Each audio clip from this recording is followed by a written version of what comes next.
Best varicose veins చికిత్సనే పొందండి. నొప్పి లేని చికిత్స కోసం సంప్రదించండి ఎబిస్ హాస్పిటల్.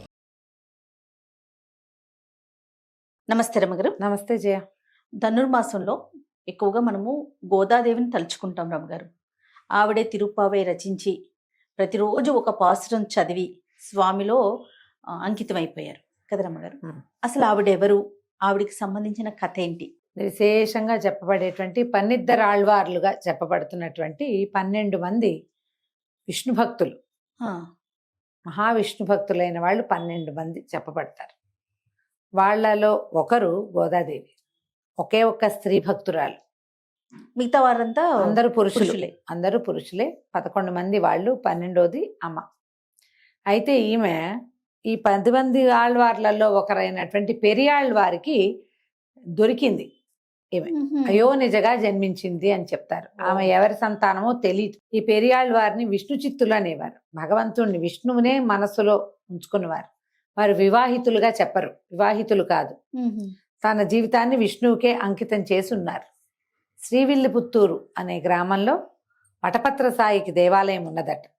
ఈయన అక్కడ తులసివనాన్ని పెంచుకుని రోజు తులసిమాలల్ని స్వామివారికి కైంకర్యం చేసేవారు. అప్పుడప్పుడు శ్రీరంగానికి శ్రీవిల్లిపుత్తూరుకి చాలా దూరం, ఎక్కువ దూరమే. అప్పుడప్పుడు స్వామివారికి కూడా విశేషమైన సేవా కాలానికి ఇక్కడి నుంచి దండలు వెళ్ళేవి. ఈయన మాలలు కట్టడంలో అద్వితీయమైన ప్రతిభ ఉన్నవారు ఈ విష్ణు చిత్తులు. ఇక నిరంతర విష్ణునామ స్మరణే చేసుకునేవారు. ఆయనకి ఒకనాడు తను పెంచుతున్నటువంటి తులసి కాననంలో, అంటే తులసి వనం చాలా పెద్దదట, అందులో తులసి చెట్టు మొదట్లో సంటి బిడ్డ దొరికింది. ఆడపిల్ల, స్త్రీ శిశువు, లక్ష్మీదేవి స్వరూపంగా ఉన్నటువంటి పాప ఇది. ఆయన పెంచుకున్నారు. అసలు అమ్మవారి గోదాదేవి హారతులు చెప్పేటప్పుడే చెప్తారు, కర్కటే పూర్వ ఫల్గుణ్యాం తులసీ కాననోద్భవామ, ఇట్లా చెప్తారు. కర్కటక మాసం అంటే ఇంచుమించుగా సూర్యుడు కర్కాటక రాశిలో ఉన్నప్పుడు, జూలై ఆగస్టు మధ్యలో ఆ కర్కాట మాసం. మనం చెప్పుకోం కదా, మనకి మాసాలకి పేర్లు ఉండవు. మన మాసాలు చైత్రం, వైశాఖం. చంద్రుడు ఏ నక్షత్రంతో కలిసి ఉన్నాడో అది మన మాసంగా ఉంటుంది. అవునండి. ఈ చోళ సాంప్రదాయం, మనకి తమిళ సాంప్రదాయం, ద్రవిడులు ఆ పక్క వాళ్ళంతా కూడా, తమిళనాడు అంతా కూడా సూర్యుడు ఏ రాశిలో ప్రవేశిస్తాడో అది ఆ మాసంగా, అంటే వాళ్ళది సంక్రమణ మాసమే లెక్క. అవునండి.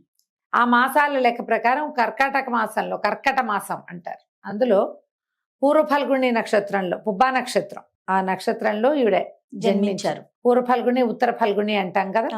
ఈ పూర్వ ఫల్గుణిలో ఆమె దొరికింది స్త్రీ శిశు. పరమాద్భుత సౌందర్యవతిగా ఉండి లక్ష్మీ కళ ముఖంలోంచి ఉట్టిపడుతూ ఉన్నటువంటి ఆమెని పెంచుకున్నారు. కోదయి అని పిలిచేవారు. పువ్వుల దండ కోదయి అంటే గోదా. ఈ అమ్మాయి గారు కాబట్టి ఆండాళ్ళ అనేవాళ్ళు. ఆండాళ్ళుగా, కోదయిగా ఎంతో ముద్దుగా చక్కగా వాళ్ళ దగ్గర పెరిగింది. అందరూ శ్రీ వైష్ణవులు.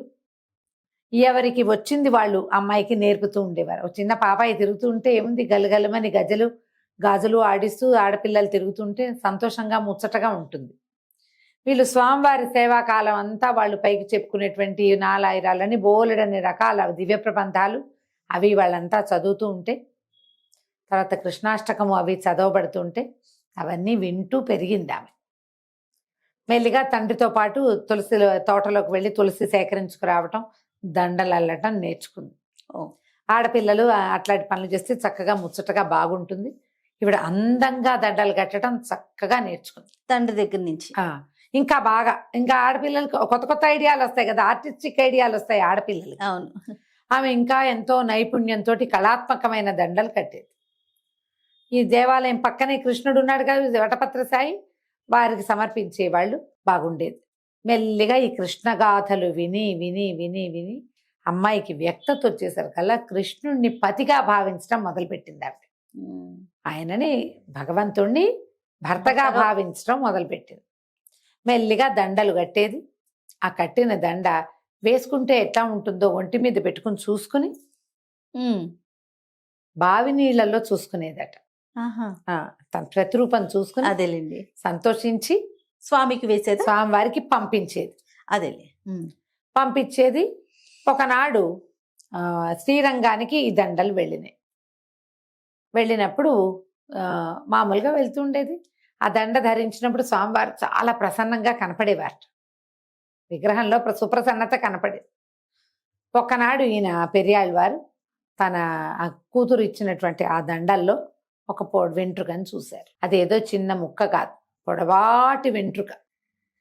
ఈ నిడుపాటి శిరోజాలున్న కూతురు కట్టిన దండలో ఆమె వెంట్రుక వచ్చేసరికల్లా అపచారం జరిగిందని చాలా బాధపడి ఆయన ఆ దండలు మానేశారు.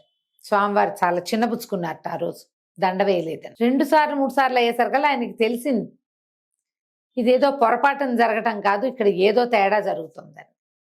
కూతురు ఆ వస్తువుని అలంకరించుకుని స్వామివారికి వేయవలసిన పువ్వుల దండని స్వయంగా అలంకరించుకుని మురిసిపోయి సంతోషంతో మళ్ళీ ఇస్తోంది.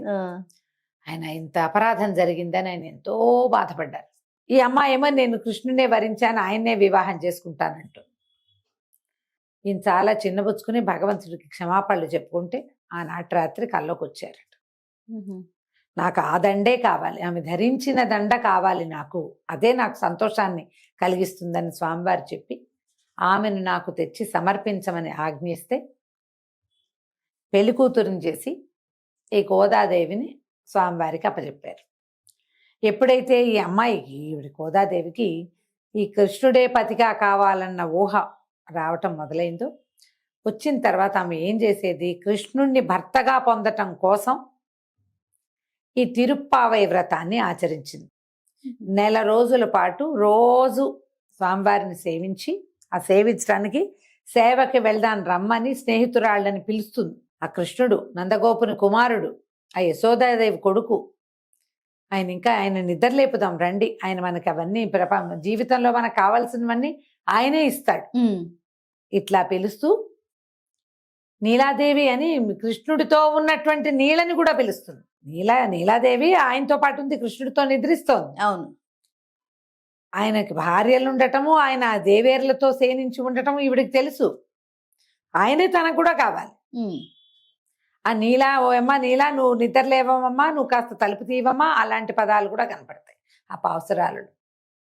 ఈ రకంగా చెప్తూ స్నేహితురాళ్ళందరినీ పిలుచుకెళ్ళి స్నానాలు చేయండి, పొద్దున్నే లేవాలి, వెలుతురు వచ్చేయకూడదు, నిద్రలేపి స్వామిని సేవించుకోవాలి మనం అని చెప్పి మనకి కావలసినది చేయాలంటే భగవంతుణ్ణి ఎట్లా పూజించాలో గోదాదేవి చూపిస్తుంది. ఈ 30 రోజులు గడిచాక సంక్రమణానికి ముందు రోజు ఈమెను పెళ్లి కూతురుగా అలంకరించి శ్రీరంగం తీసుకెళ్ళాడు స్వామివారి దగ్గరికి. తీసుకెళ్తే ఈ వివాహ కళ్యాణం జరిగిన తర్వాత ఈమె స్వామివారిలో లీనమైపోయింది. విష్ణు చిత్తులు చాలా దుఃఖపడ్డారు, కూతుర్ని కోల్పోయానని. కానీ భగవంతుడే ఆయనకి ప్రబోధించి భక్తి మార్గాన్ని ప్రజలకి ఉపదేశించటానికి ఆ భూమాతే ఇట్లాంటి స్వరూపంలో వచ్చింది కాబట్టి ఈ మాయలోంచి తొలగిపో, నీకు జన్మించలేదు, నీకు లభించింది అంతే. ఎందుకంటే ప్రజలకి తెలియజేయటానికి, భగవన్ మార్గాన్ని ప్రజలకి అందజేయటం కోసం పుట్టినటువంటి శిశువే ఈమె, అంతకంటే రెండోది కాదని ఆయనకి నచ్చజెప్పారు. ఈ గోదాదేవి ఆయనలో ఐక్యమైపోయారు. అందుకని ఈ శ్రీరంగంలో కూడా ఈ 1 రోజులు విశేషంగా జరుగుతుంది. గోదాదేవి పూజింపబడుతుంది. తర్వాత ఆవిడికి విడిగా సన్నిధి ఉంటుంది. చాలా దేవాలయాల్లో మనకు కనపడుతుంటారు. లక్ష్మీదేవి ఓవైపు ఉంటుంది, గోదాదేవి రెండో పక్కన ఉంటుంది. ఆండాళ్ళ సన్నిధి కనిపిస్తుంది. అవును అవును, తాయార్ల సన్నిధిలో ఆండాళ్ళ సన్నిధి కూడా ప్రత్యేకంగా కనపడుతుంది. ఇప్పుడు ఈ మామూలు విష్ణువాలయాలన్ని చోట్ల విశేషంగా తిరుప్పావై చదువుతారు. ఈ నెల రోజులు ఆమె చూపించినటువంటి మధుర భక్తి మార్గాన్ని అనుసరిస్తూ ప్రజలందరూ అదే మార్గాన్ని తీసుకుంటారు. అన్ని చోట్ల తిరుప్పావయ్యే పఠనం చేయబడుతుంది. ఆఖరికి తిరుమలలో కూడా సుప్రభాతానికి బదులు తిరుప్పావైనే చదివి స్వామివారిని మేల్కొల్పుతారు ఈ నెల. తర్వాత గోదాదేవిని పక్కన పెట్టే మళ్ళీ ఏడాదికి మళ్ళీ గోదాదేవి టర్నే వస్తుంది. ఇప్పుడు ఈ విశేషమైన కథను తెలుసుకుంటాం మనం. మేము కూడా ఇది చదవాలంటే తెలుగులో అనువాదం చేయబడి ఉన్నవి కొన్ని కనపడతాయి. ముళ్ళపూడి వెంకటరమణ గారు కూడా దీన్ని తెలుగులో చేశారు. వాళ్ళంతా మద్రాసులో ఉన్నారు కాబట్టి ఆ ద్రావిడ ప్రబంధాన్ని తెలుగులోకి చేశారు, అనువాదం చేశారు. కుదిరితే అది చదువుకోండి.